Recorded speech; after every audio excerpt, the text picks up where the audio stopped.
Welcome to Legal Marketing Minutes, where I share short bursts of current marketing news and advice. I'm Nancy Myrland. If we haven't met, I'm a marketing, business development, content, social, and digital media speaker, trainer, and advisor for lawyers and legal marketers in mid to large-sized law firms. Your time is valuable, so let's get started, okay? Today we're going to talk about how you can become a social media pro.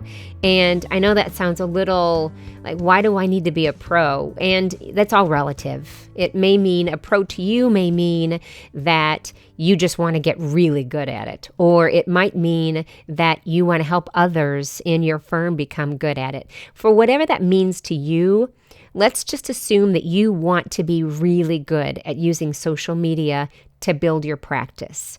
And it can be done, and it is important, and it is an amazing set of tools that we have at our disposal to accelerate and nurture relationships with those with whom we want to do business. This morning, I listened to a podcast that Jay Baer of Convince and Convert and Adam Brown of Salesforce host, and it's called Social Pros. I've had it for a long time. It's really very, very good. And they interviewed Lisa Kellner-Williams. She's the product marketing manager of Agorapulse. And one of the questions they asked her is, what does it take? How do you become a social media pro? And her comment was, you need to be a social media amateur first.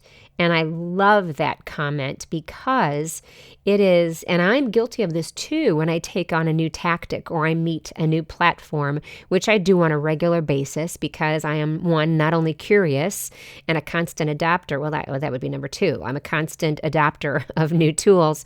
But three, I want to try things every now and then because I want to know whether or not I should recommend them to my clients. So I found it very interesting when she said that because on all of those tools, and when I started in social media back in, 2006, I think might be when I opened my first account on one of the platforms. And then about 2008 is when I added it to my Myrland marketing business and then retitled as Myrland Marketing and Social Media. Well, Lisa's point is very well taken because when I started, I sure wasn't a pro. I wouldn't even call myself a pro now because that's not for me to say.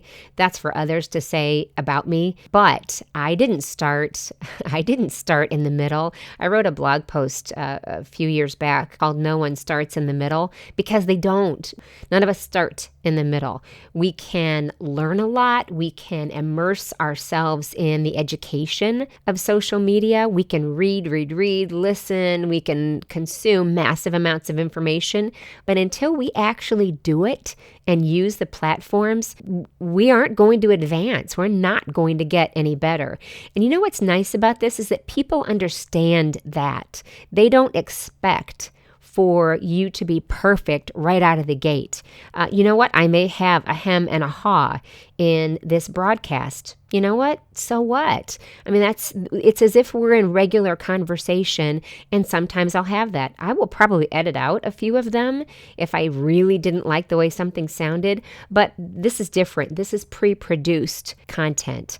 When we're talking about social media and having conversations with people, conversations are real. They're just that. When you and I meet on the street or at an event, and now on social media, we don't make the perfect words and we don't make the perfect sentences to one another. It's not that way. It's a conversation. So my message for you today is don't expect to be a pro in these spaces, as Lisa said, until you become an amateur first. And being an amateur at something is not a bad thing. I'm an amateur at tools on a very regular basis, and I just have to push myself and know that that's okay. It's okay to be an amateur. So don't let this stop you from diving into a tool that you are curious about or that you suspect might be good for building your practice. Because you know what's going to happen? You're going to look back. I've done this with a couple things in the past, and then I just get mad at myself. You're going to look back in a year or 2 years or 3 years and say, why didn't I start that, darn it? Why didn't I just dive in? You know what? People have passed me. What is it going to take now for me to jump in? And you may convince yourself it's too late, which it won't be. I mean, we really, in the grand scheme of things, in digital media, we are still in many ways in the wild, wild west of social and digital media. Sure, many of us have become, polished or sophisticated in our use of some of the tools. But you know what? New tools come around on a very regular basis. So don't let that stop you. Don't expect to be a pro before you ever get started, okay? It just isn't going to happen.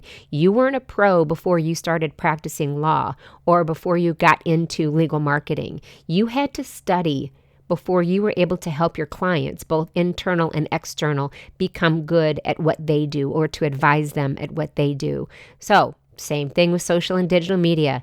Don't raise those expectations too high, all right? All right. Well, that's it for today's Legal Marketing Minutes briefing. Do me a favor and let me know your thoughts about any of the topics I've discussed today by emailing me at nancy@myrlandmarketing.com, and that's MYRLAND marketing.com. Or if you're on a platform where you can leave a comment, please do that. You can also find me on my blog always at myrlandmarketing.com. Also, I invite you to join my Facebook group, which you can find by searching Facebook for Social Media for Lawyers and Legal Marketers with Nancy Myrland. When you do, let me know this is how you found out about the group. Well, until next time, thank you so much for spending a few legal marketing minutes with me. I know your time is valuable, so I appreciate you spending a few of them with me. Until next time, I'm Nancy Myrland. Take care.